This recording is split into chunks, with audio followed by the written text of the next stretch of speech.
You to the fourth. Sorry. Keep on.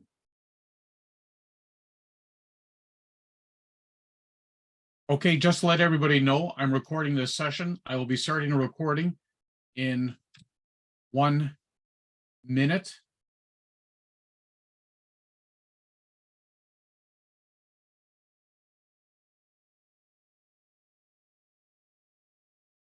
The recording is in progress.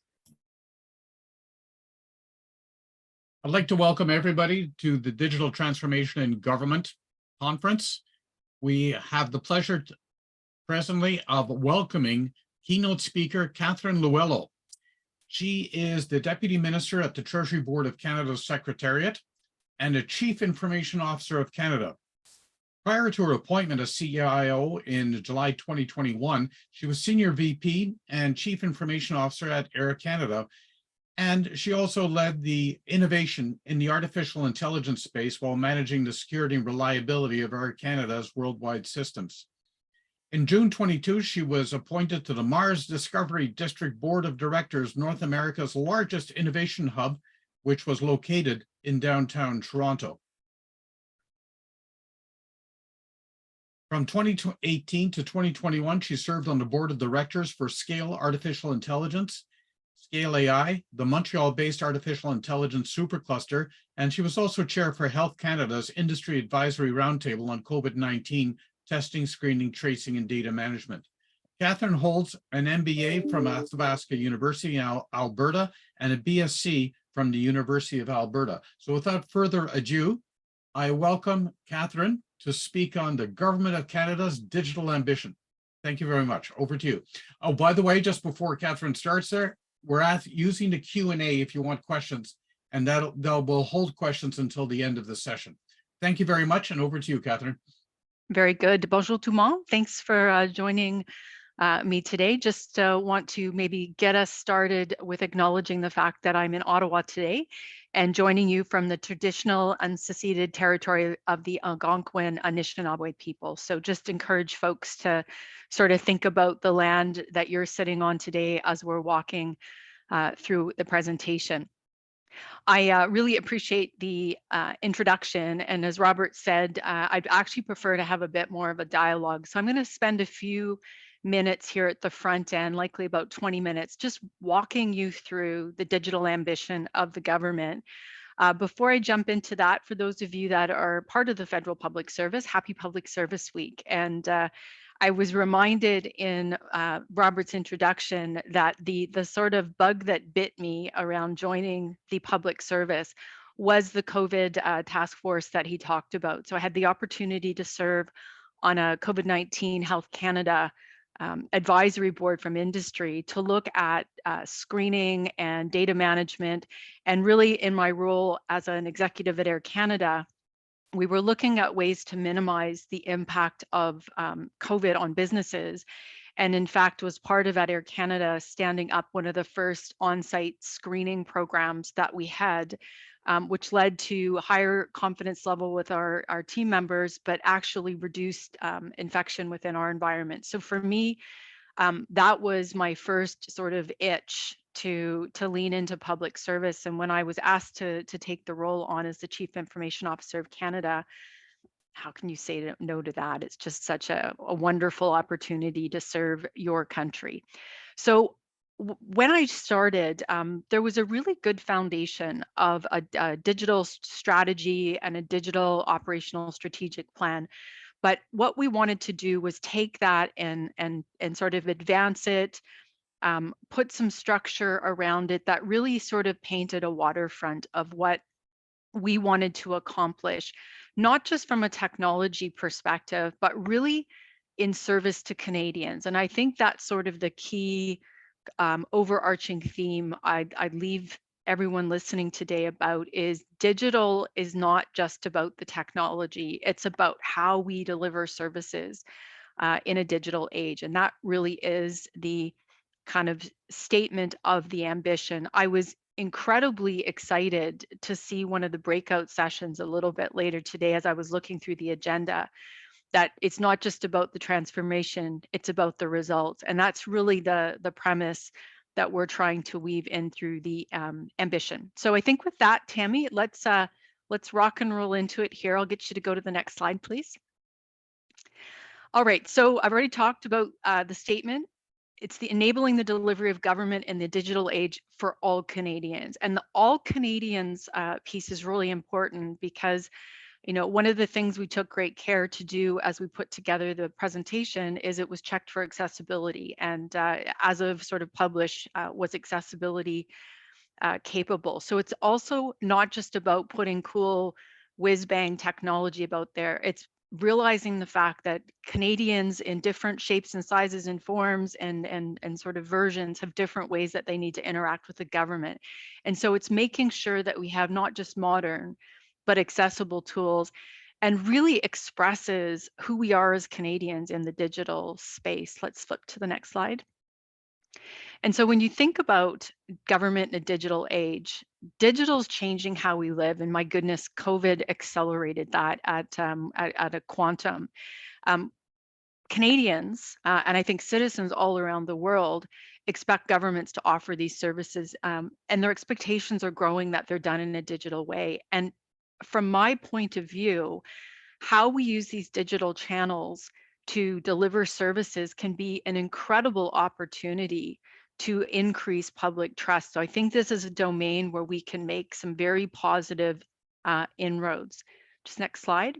So kind of contrasted with all of that, there's a lot going on in the digital space. And so I've just highlighted a few things, and we're about ready to publish the second version of our digital ambition, where we sort of unpack these items a little bit more. So I look forward to being able to do that in the next number of weeks. But cybersecurity, the world's not getting any less friendly in that space. Disinformation, misinformation, quantum, the implications and the opportunities of artificial intelligence, green, all of those things are part of the conversation, and they are changing more rapidly than they ever have. If you go to the next slide, I wanted to just situate folks, and when I go out and talk, you know, you ran through sort of my experience. Nothing prepares you for a role like this. So I've had the opportunity to work in large organizations. I do one of the largest mergers and acquisitions in Canadian history when I was the CIO at Enbridge. I've worked at an airline during COVID, and let me tell you, it does not get worse than that. But nothing prepares you for the complexity and the structural challenges of working in government. So, you know, we clocked about 9 billion in spend prior fiscal year. We're tracking probably closer to 10.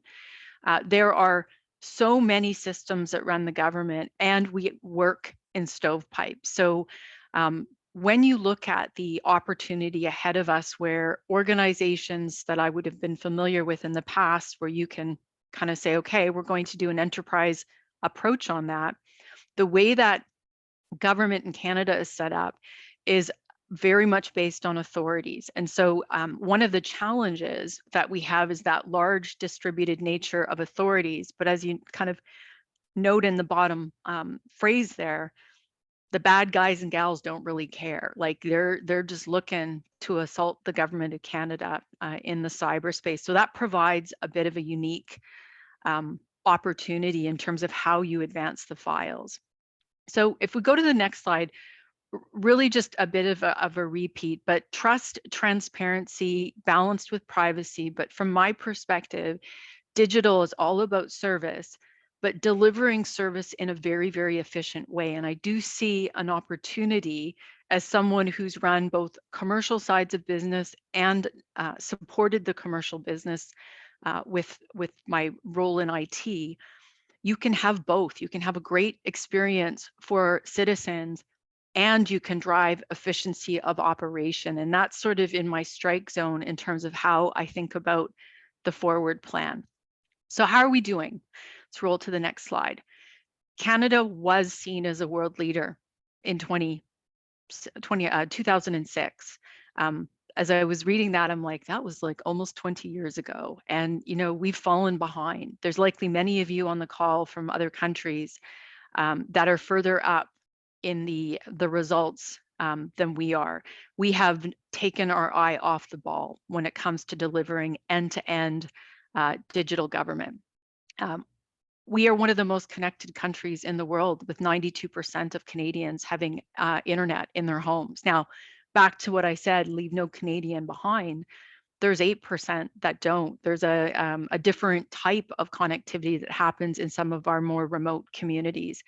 And so when you sort of contrast those two things, like talk about a platform for change, we are falling behind, and we've got the lowest usage rate for digital government services across a recent survey of 36 countries. So not where we want to be as a country. And I'll tell you, not where the government needs us to be for Canadians.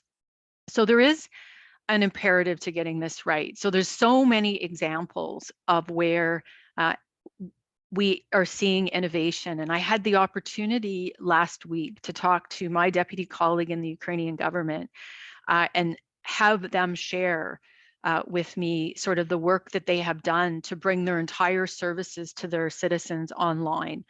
I was so humbled and just heartened in speaking to my colleague. And she said, you know, we will make all of this available to you. I said, wow, that's great. She says, we're doing that with all of the countries that have been supporting us. And her comment to me was, Canada has done so much to support the Ukraine. This is just some small way that we can give back to you, as to be very open and share all of the things that we've done to bring these services online. So pretty remarkable. If you've not had a chance to meet with our colleagues from the Ukrainian government, what they've been able to achieve in incredibly difficult circumstances. And I'll just leave you to read the rest of that slide.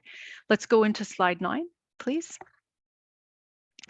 So there's not all doom and gloom. So I sort of, as I walk, you know, my colleagues within government, and I talk externally about this, you know, there's a circuit disruption that I need to make, which is like, we've got to pay attention to this. Like, Canadians deserve better in terms of us being able to deliver good government in a digital way. But we've got some really beautiful success stories. So we're incubating some results that I wanted to sort of point to. Statistics Canada is a great example. We have 100% moved them to cloud computing. So all those statistical reports, the jobs reports, everything that comes out throughout the course of a month, that is all powered by cloud. And that has really enabled our Statistics Canada team to scale up, scale down, collaborate in different ways, and use the advantages of cloud around frequent updating, test environments, et cetera. So that's where taking kind of older technology, modernizing it into a cloud environment with all the tools, process, practices that go along with that, has actually delivered to Canadians that constant high quality statistical information that powers our economy and helps organizations make decisions. So I wanted to highlight that specific example to you because I think that's a great opportunity of us stretching past our toes. And we're now sort of evaluating and saying, okay, all the way, was that the right answer? Do we pull back? How do we take the learnings in that migration and apply it to the rest of the organization of government?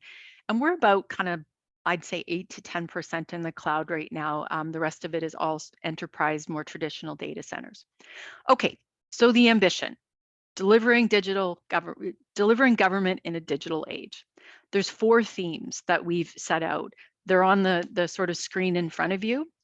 It's got to start with making sure we have rock solid technology and operations. This is where we pick up things like cyber, resiliency, but it's also about modernizing and having the right delivery techniques, oversight, procurement, talent, et cetera, for these big, large programs.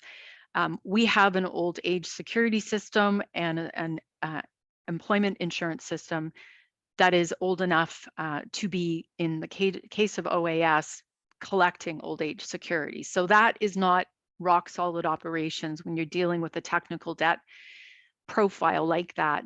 And we have about 65% of our systems that are what you would consider at risk in the government. And so that's not a number I'm satisfied with. And that's certainly not a number that my minister is satisfied with. Data is a big next pillar of our plan, and I'll go into that a little bit more in a later slide. Action ready strategy and policy. So I've got the privilege to support the government in a couple of core policies. One is the policy on government security, one is the policy on service and digital, but also from an access to information perspective and privacy, we're the sort of caretakers of that. And for me, it's got to be about how do we actually drive better results with that policy, not the fact that we just have one. So action ready is a really important word in this pillar. And then finally, and I guess if I could draw something that's foundational to everything, funding talent and culture. And from my perspective, and maybe part of the conversation we can get into as we get into the Q&A, is the tech doesn't scare me as much as the culture, talent, and the humans do as part of transforming how we deliver in the digital age. So that is a big area of focus as I've been working through the last couple of years. And it's an area that I think any organization, public or private, regardless of how competitive that private industry is, it's hard to get people to do things differently than they have all of their career and bake that into the DNA of an organization. So that is, in my mind, one of our biggest opportunity areas and one of the largest risks that I deal with on a day-to-day basis.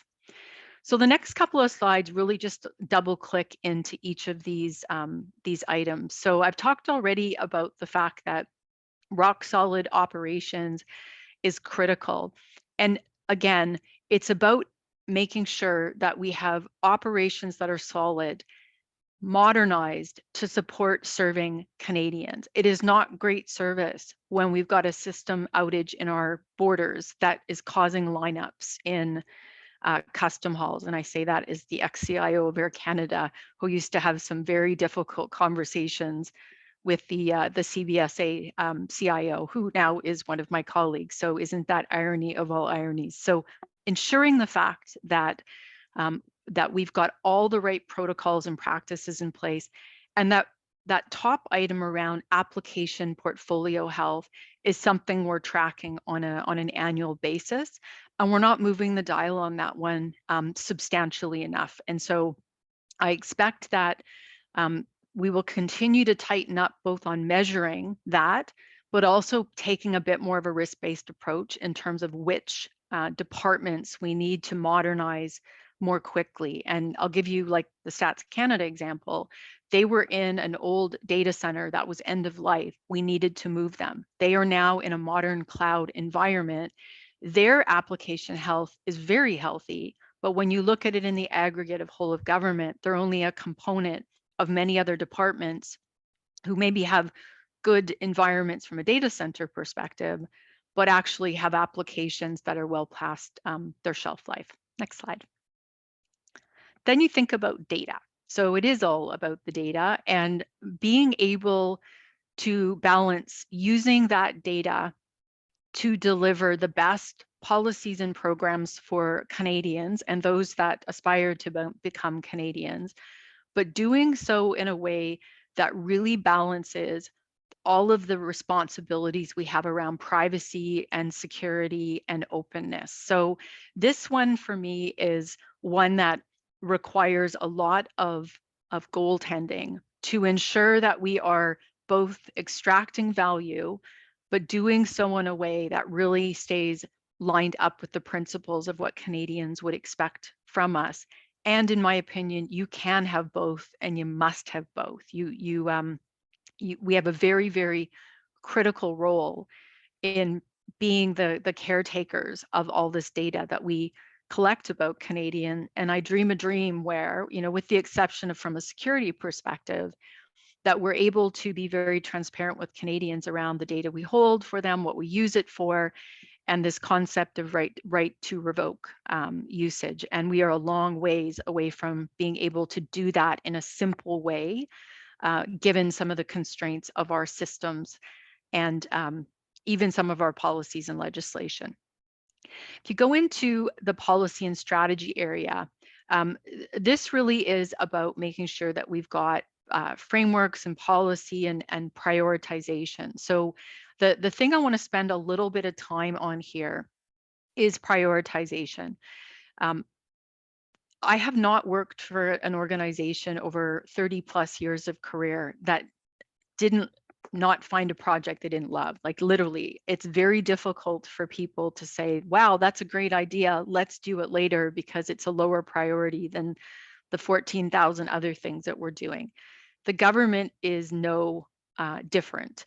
And so in trying to build out a policy framework, a set of rules and guidelines, which I think we've done a reasonable good job of, we've not been as disciplined in deciding the best place to apply them. So a lot of effort is going on right now to figure out and to take action on the most important things that we are working on as a government. Let me give you an example. I talked about the fact that we have an old age security system that should be on old age security. We have a whole suite of systems within our social program area that need to be modernized. That is a must do, no regret, has to be done well project. There is also another 1,200 projects all over the organization that are really important to the mandates of those organizations, but are they more important than making sure that we can pay our elderly Canadians the benefits that they've worked their entire life to get? So that is the hard discussion that goes on to say there has to be a top 5, and no matter what, the top 5 gets the best talent, gets the funding, gets the resources, and we clear the decks to make sure the top 5 get done. And these are really important, but they take a second seat. And, you know, if anybody has advice on how to do that very well, I'd be wide open to it in the question and answer part of our conversation here. And then the last item I did talk a little bit as I went through the pillars is really around funding, culture, and talent. There's a couple of things I'd maybe highlight here. We all know that from a digital perspective, we're going through this process of moving to more modern technology. So software as a service, which really drives us to standardize. Cloud, which gives us a whole bunch of agility tools. But those funding efforts look different. I ran into it in private sector and I'm running into it, big concrete wall in government. You're dealing with OPEX versus CapEx. You're dealing with perhaps longer term contracts than what government's used to. And so those sort of systemic barriers need to be solved as part of how you actually establish a modern technology environment to deliver service. And to deliver service, you can't be spinning and changing providers every 3 to 4 to 5 years. That's just not how you do things. The operational risk is too high to do that. And you remember I talked about rock solid operation and service delivery as a foundation of the plan. So that's something that is in need of some recalibrating. And again, something that I think all organizations globally are dealing with. So if you've got advice around ways to handle that, again, very open to that in our Q&A discussion. As I noted a little bit earlier, this cultural shift around how do you think about policy development, program development with a service lens right out of the gate. And so that it's not something that gets brought in at the back end or even midway through. And I would offer, you know, a bias to digital first delivery. So, you know, when I had the privilege to be an executive at Air Canada, we would sit in the boardroom and we would talk about new product design, but we would talk about how we would be delivering that to customers, how they would access that on their Aeroplan account, how would they access that on the web, how that would work with our partners like a United Airlines, what would be the implication of the experience of the customer. We've got to reframe, acknowledging 100% the government's not a commercial enterprise, but we've got to reframe not how we as the government experience a program or deliver a program, but how is a Canadian or a new Canadian, how they experience the program. And so that is a culture shift in terms of, you have to have really great policy, but you also have to think about how policy is experienced from a Canadian or a citizen perspective. So for me, that's been the biggest shift, because in the last couple of years I've been here, I've realized we're very focused on making sure we get the policy right, and then it's a scramble to implement, which means that sometimes who pays is the citizen, because they've got a bit of a dog's breakfast in terms of what that service delivery experience is.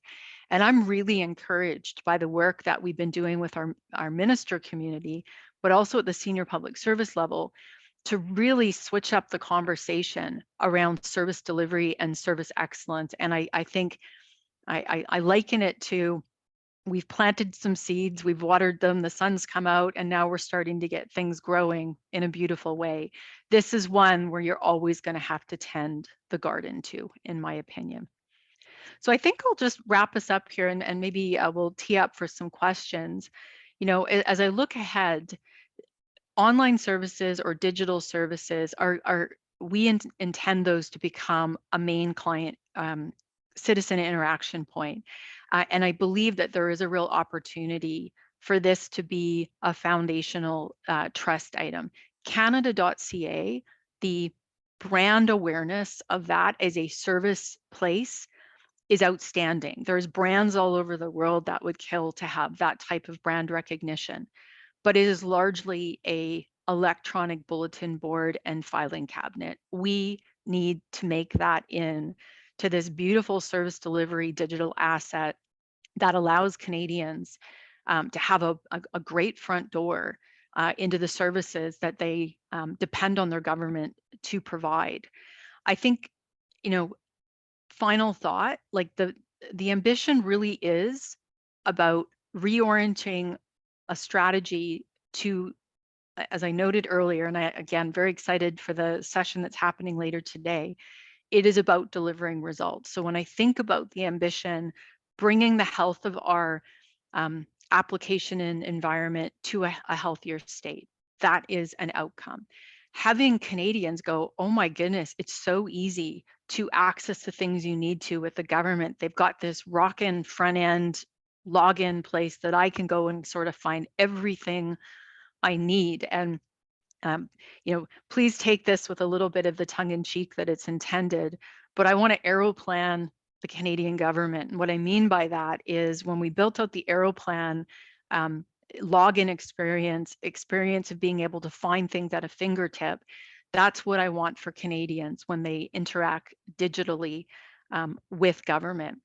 And then making sure that we do all of that, appreciating the fact we're a unique target, and doing that in a safe, secure, reliable, accessible, and privacy-driven way, with the view that as we become more digital in how we do things, it is easier for us to work in the open. We're not dealing with so many paper records. We are dealing in a broader arena of disclosure, and I aspire for that as part of my role in supporting open government and access to information. So I think with that, Tammy's got up on the slide there, the sort of the word cloud of all the words that come together as part of the ambition. And Robert, I'll pass it back to you for a little bit of a Q&A. I think it took a little bit more time than I had planned, but hopefully that was helpful to sort of set the stage. Well, it was a great presentation. Thank you very much. Like I said, I've been in Ottawa for 40 years now. We're just more than 40 years, and it's a work in progress with respect to the digital government, and I'm glad that you're taking it on front and center. I've got a couple of questions for you. Okay. You made a mention of 65% of our systems are at risk. What type of risk are you really talking about in this particular answer? Yeah, I think simply put, they're in poor health. Might have been a better word, better set of words to use it. So when you look at sort of versions they're in, platforms they run on, our ability to actually make changes to adapt to our current environment. It would be sort of all those things. But how I describe it when I talk to ministers about it is 65% of our portfolio is in poor health. We should not be comforted by that. Okay, thank you. And next question. Is there a split between in-house versus outsourced application process data evolution, and sort of the idea of, or classes of services right now that you're looking at outsourcing? Yeah, it's a great question. And so maybe I'll just frame the question because there's a couple different ways to answer that. So insourcing talent and using third parties is something that we do on a regular basis. And by the way, all organizations I've had exposure to do on a regular basis. So for the government of Canada, there will always be a world where we use our own people and we use others to help us in areas that, we either need capacity or we need skill. When you think about it from a system perspective, yeah, I think part of the question you're asking is, do we build it ourselves or do we adopt software as a service where we're subscribing to something that someone else has built, and our role is to configure it within a very tight set of rules to deliver a service, either internally to support Government of Canada employees or externally to support Canadians and those that look to enter our country. The answer to that is we're on that journey right now. So I love software as a service. I love it because it forces discipline, it forces consistency, it forces an experience that, is built to take into account world-class processes. And if we really, really are honest with ourselves, and whether you're an Enbridge, an Air Canada, a TELUS, or a Government of Canada, there are certain things that we're just so not that special, but we talk ourselves into the fact we are. We build this beast that keeps on being the gift that gives because we have to change and upgrade and modernize it. And part of the reason we have got some bad health going on in our application environment is because of the fact that we've got all these unique special sauce things. So when I think about something like a pay system, as an example, why can't we pay everybody in the world pays their employees, everybody. And one of the experiments that we have going on right now around our next generation pay system is to prove out the fact that we can use an off-the-shelf software as a service, we can adapt to it, product offering. So I think there will always be things we build ourselves that are unique and special sauce. Part of the cultural thing that I talked about is that adoption of software as a service to force us to think about how we do things and where we're maybe not so unique from others and can adopt standard process. And the forced upgrade, like I'm a fan of that. Like that keeps you out of the situation where you're so many versions behind that it actually becomes a barrier for you to deliver new and improved services to Canadians because your system just doesn't have the flexibility to do it anymore. You're so far behind. Next question. By the way, I'm going to tell the participants we can't answer all the questions. This is going to take an hour and a half. Okay. So anyways, I'm just sort of cherry picking, I'm afraid. What efforts are in place to change the digital culture of Canadians, specifically for the technology skeptics generation? Yeah, that's a wonderful question. Thank you. Thank you for whoever asked that. So I think there's two pieces to this. Let's talk about the Canadians that work inside the Canadian government. I've talked about that in terms of some of the digital mindsets, the education that needs to go on, but it's also about helping colleagues around the government realize they don't have to become cloud experts. They need to actually be business experts. So I think that's just, I want to just spend a second on that. In terms of Canadians in the broader context, I do very much subscribe to this concept of digital citizenship and the fact that, when I think about, I've got a 22 and a 25-year-old. I know I look like I'm way older than that, but I have a 22 and a 25-year-old, and they've only ever grown up in technology. I have a picture of my son when he was like 2, standing in front of this big box computer, playing at his little table. So they've only ever known that. And so we have unleashed all this technology, and we're seeing some of the consequences of that from social media. We're seeing that around disinformation, misinformation. And so, there's a couple of hundred people, I think, on this call right now. We as leaders in transformation and digital and thinking about technology, every day you should take an opportunity to have a conversation with someone about, how do you actually have critical thinking when you're looking at the things that are getting served up to you on your newsfeed. And I have very active discussions with our privacy commissioners, with the chief information officers across the provinces and territories. And I do think we need to embed and think about this in a curriculum way that teaches digital citizenship to everyone, but let's catch them in school the same way that we teach all of the other foundational skill sets that we do to our children. So, as a mom, one of the things that I do is try to have really good conversations with my kids when they have a position on something, which is go find something on the internet that's the opposite of that and read it and give yourself a view of who's reporting what where. And I talked a little bit in my slides about AI. It is fascinating how polarizing social media can become because of the algorithms that serve things up and feeds you more and more of what you believe in. And I really do think, and we've just published an update to our AI directive within the Government of Canada. It's available online if you want to have a look at it.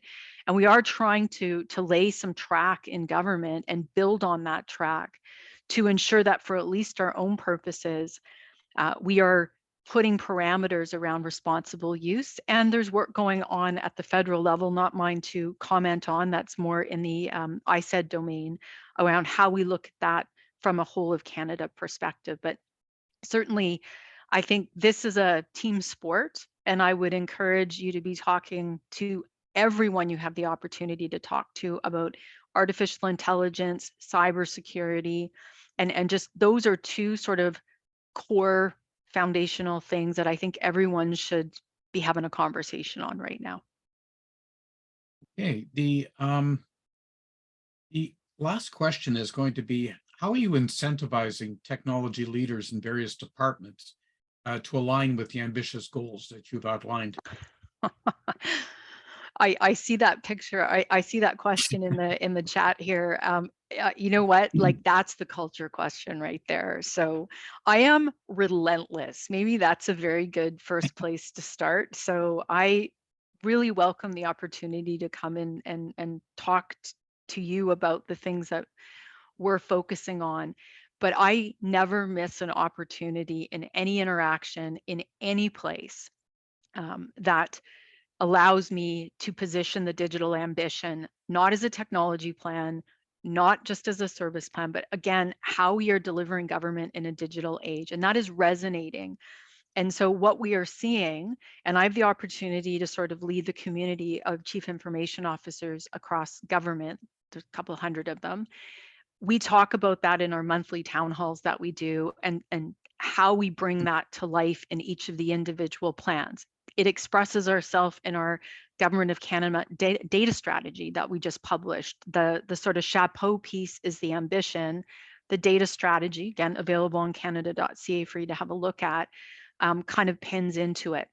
So we are really trying to weave common language. And I would say I have got a minister who is seized and incredibly excited about supporting this, which is a game changer in this space. So I think, we did not waste a good crisis. Last summer, the Government of Canada really suffered through some service delivery challenges in passports and airports and immigration. And as someone who's worked through her own set of crises in her private sector career, you don't waste one. It's terrible when they happen, but the opportunity to really elevate the dialogue within government around the service agenda and how technology can either be a barrier or enabler to that, depending on where we put our focus, has been brilliant. And so I think the other piece is, and you'll see this in our first results report, which will be published shortly, is we are absolutely celebrating the departments that are advancing their agendas around service and digital. And so you'll see some really great examples. And one of the ones I'd call your attention to, I've just had a chance to award them sort of the digital award for government, is our Parks Canada team. You know, people weren't allowed to travel. I know that. I worked at an airline. They were literally not allowed to travel during the first part of COVID. They went and started to explore this beautiful country called Canada. They went to our parks, they went to our campgrounds. And so our Parks Canada team, using a cloud-based modern environment, built a reservation system that they just launched. It's beautiful and it's user-friendly, and it's a great way for Canadians to go out and explore this great country that we're in through this wonderful service that our Parks Canada team is offering. So telling those stories of success is almost as good as an incentive as it is to, you know, pay people extra money. And, you know, again, I think that's one of the opportunities that we have, is how do we actually tell the story, and then how do we attract talent into the government for tours of service to help advance some of this stuff. And maybe that's my sort of last ask of, you know, if you are in Canada, if you are from around the world and you want to do a tour service in the Canadian government, like, boy, oh boy, do we have stuff to do. We'd love to talk to you about that. So there's my recruitment part of my my discussion with you today, Robert. Well, thank you ever so much for taking the time out of your incredibly busy schedule to basically present to this audience. It was greatly appreciated. Thank you very much. Thank you. And with that, the recording of this presentation is going to be made available on the conference website, and it's going to be open to all. And we'll post it to YouTube in about 4 months' time. So, with that said, thank you very much. Thank you to the audience. The next speaker is going to be João Ricardo Vasconcelos. So, what I would recommend you do is, we're going to be closing this session, is go back to your agenda and then basically just click on the link for João. The recording link will probably be made available to conference attendees in the near future. I would say probably within the next day or so you can listen again to this particularly insightful presentation. Thank you very much, and I will see you anon. See you in the next session. Okay, that's João Ricardo Vasconcelos. Okay, he's from the World Bank, and we'll be talking about the GovTech program, where they're essentially sharing all of these items. So